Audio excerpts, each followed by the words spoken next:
প্রিয় দর্শক, গতকাল রাত থেকে টানা বৃষ্টি, মুষলধারে যে বৃষ্টি হচ্ছে, সেই বৃষ্টিতে এখন কক্সবাজার শহর যেন একেবারে গভীর সমুদ্রে পরিণত হয়েছে। আপনারা দেখতে পাচ্ছেন কক্সবাজারের কলাতলি যে সড়ক রয়েছে, সেই সড়কে এখন কিন্তু পুরোপুরি গাড়ি ডুবে যাচ্ছে।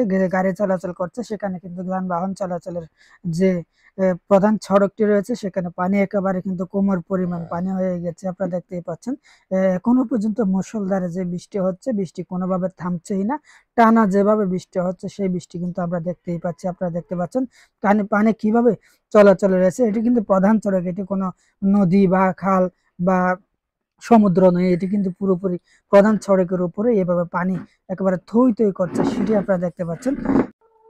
তো যেটি বলছিলাম, এটি কক্সবাজারের প্রধান সড়ক। কক্সবাজারের যে অলি গলি এখন কিন্তু পুরোপুরি একেবারে মহাসাগরের রূপ নিয়েছে। আপনারা দেখতে পাচ্ছেন পুরোপুরি কলাতলি শুধু নয়, এখন পুরো কক্সবাজার সিটি কলেজ গেট এবং লিং রোড, কলাতলি বা যে সমিতিপাড়া, তারপরে হচ্ছে যে কি নুনিয়াছড়া, এসব এলাকায় কিন্তু এখন একেবারে পানি থই থই করছে।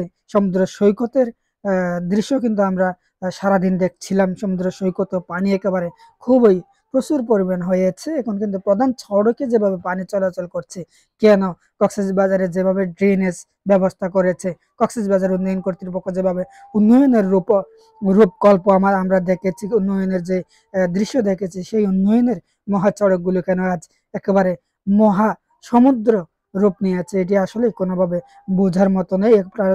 আপনারা দেখতে পাচ্ছেন মানুষ কিন্তু একেবারে এখানে দেখতে পাচ্ছেন আপনারা একেবারে হাঁটু পরিমাণ বা কোমর পরিমাণ পানি, কিছু কিছু জায়গায় কিন্তু একেবারে গলার সমান পানি হয়ে গেছে, আমরা সেটি দেখতে পাচ্ছি। আপনারা দেখতে পাচ্ছেন কিন্তু এখানে পানি, কিন্তু পানি আর কিছুই নেই।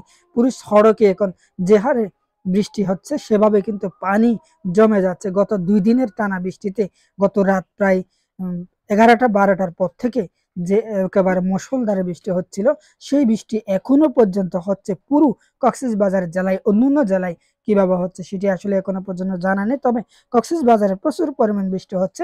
এই কক্সবাজার পুরো জেলাতে সকাল থেকে আপনারা জানেন পাহাড় ধসে দুজন, একজন শিশু এবং একজন নারী মারা গেছেন, সেটিও কিন্তু কক্সবাজারের রুমালিয়ারছড়া এলাকায়।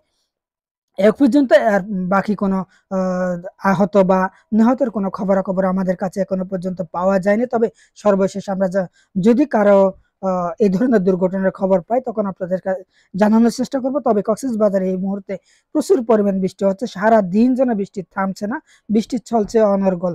মুষলধারে যে বৃষ্টি হচ্ছে, সেই বৃষ্টি কিন্তু আপনারা দেখতেই পাচ্ছেন কি পরিমাণ পানি জমে গিয়েছে কক্সবাজার পুরো জেলাতেই। বিভিন্ন পাহাড় বেষ্টিত এলাকাতে কিন্তু একেবারে পাহাড়ে যারা বসবাস করেন, তারা কিন্তু প্রচুর পরিমাণ ঝুঁকিতে রয়েছে। যেহেতু মুষলধারে একটানা বৃষ্টি হচ্ছে, এই বৃষ্টিতে পাহাড় ধসে যাওয়ার সম্ভাবনা কিন্তু খুবই বেশি। এই সময়ে যারা পাহাড় বা নিম্নাঞ্চলে বসবাস করে বা উপকূলীয় এলাকায় বসবাস করে, তারা যেন সাবধানে থাকে, সতর্ক থাকে।